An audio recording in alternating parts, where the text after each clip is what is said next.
Estamos viendo cómo Jesús cumplió sus tres ministerios como rey, como profeta y como sacerdote.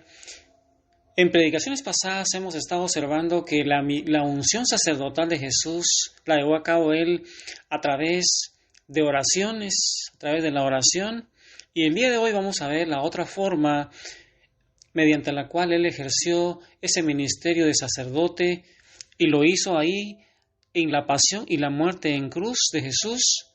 Es ese segundo aspecto del ministerio sacerdotal de Jesús, es ese sacrificio por los pecados nuestros. Jesús no solo se limitó a dar a conocer nuevas ideas sobre Dios, sobre los mandamientos, sino que también construyó el puente que volvería a cubrir ese abismo abierto entre Dios y los hombres por el pecado a partir del sacrificio de Jesús. Recuerda, hermano, que el pecado es una ofensa grande a Dios. Y el profeta Isaías nos dice en el capítulo 59 que nosotros por el pecado habíamos construido un abismo tan grande que tuvo que venir Jesús, tuvo que venir Dios en la persona de Jesús. Y Él es el puente mediante el cual ahora podemos acceder nuevamente a ese trono de la gracia para recibir ese oportuno socorro. Cuando Jesús murió, se abrió el cielo. Y eso es lo que simbólicamente quiere decir que nosotros ahora podemos pedirle a ese Padre en el nombre de Jesús. Recuerda, hermano, que Jesús nos dice: todo lo que le pidan al Padre en mi nombre, yo se los voy a dar.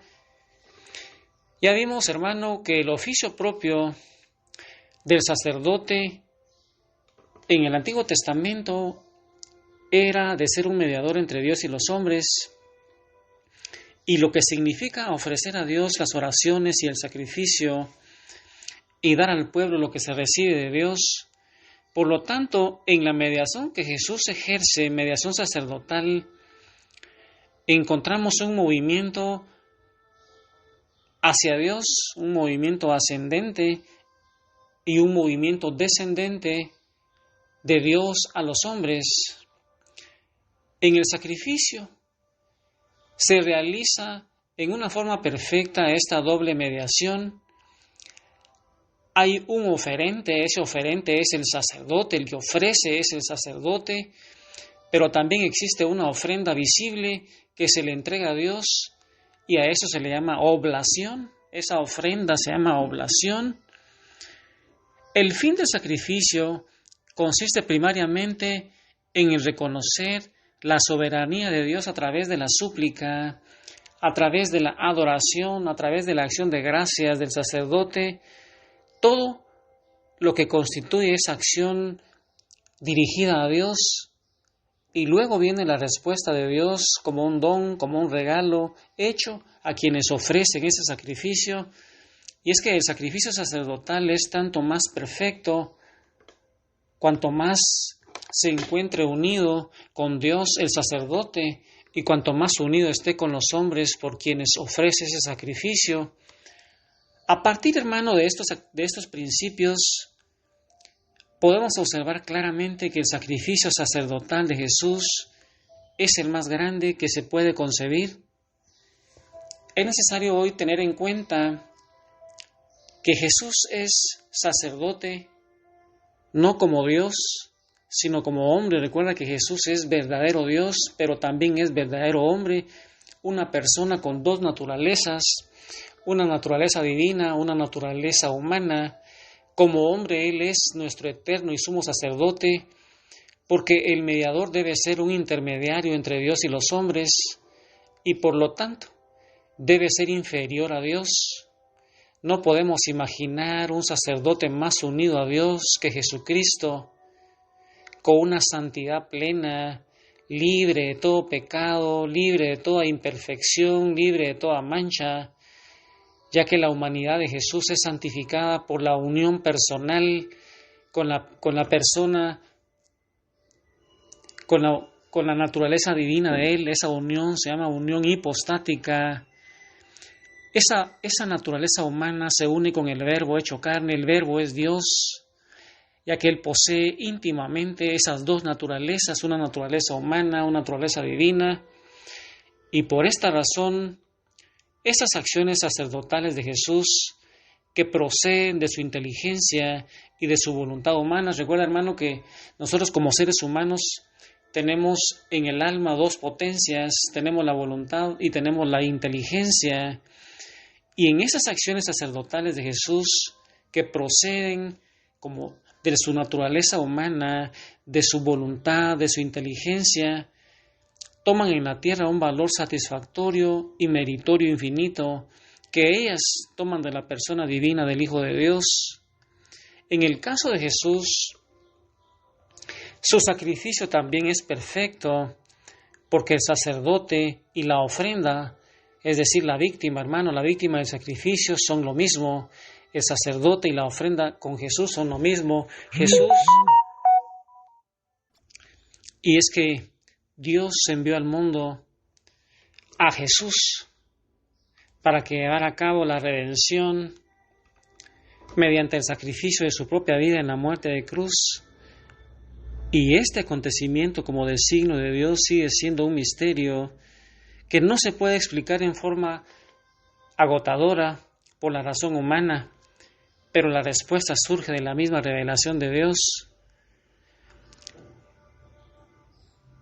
¿Por qué entonces la cruz de Jesús? ¿Por qué? Y la respuesta a este interrogante nos la ofrece la palabra del Señor, ya que Jesús mismo formula la respuesta, y eso está en San Juan 3:16. ¿Por qué la cruz de Jesús? Tanto amó Dios al mundo, que dio a su Hijo único, para que todo el que crea en Él no perezca, sino que tenga la vida eterna. Mira, hermano, ¿por qué tuvo que haber una muerte en cruz? Cuando Jesús pronunciaba estas palabras, con aquel diálogo nocturno que él tuvo con Nicodemo, él no podía suponer aún probablemente que la frase dar a su hijo significaba entregarlo a la muerte en cruz, pero San Juan, que introduce esa frase en su evangelio, conocía muy bien su significado, y el desarrollo de los acontecimientos había demostrado que ese era exactamente el sentido de la respuesta a Nicodemo.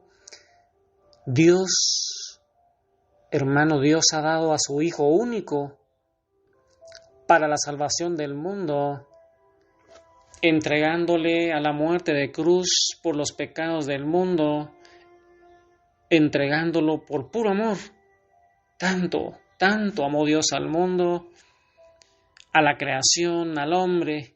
El amor sigue siendo la explicación definitiva de la redención mediante la cruz.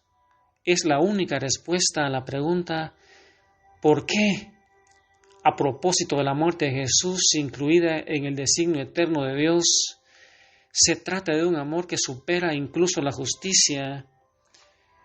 Y por eso, hermano, yo te invito hoy a que medites por qué tuvo que venir Jesús a morir en la cruz del Calvario. Con ese texto de San Juan 3:16, tanto amó Dios al mundo, que envió a su único Hijo, para que todo aquel que crea en Él no se pierda, sino que tenga vida eterna. Y ahí en el corazón de María Santísima medita ese amor de Dios expresado a través de Jesús en la cruz del Calvario, en el corazón de María Santísima. Que se hace el pequeño al que ha cunado y que se dormía tan pronto en mis brazos, el que se reía al mirar el cielo y cuando rezaba se ponía serio sobre este madero. Veo aquel pequeño que entre los doctores hablaba en el templo, que cuando pregunté respondió con calma que de los asuntos de Dios se encargaba, y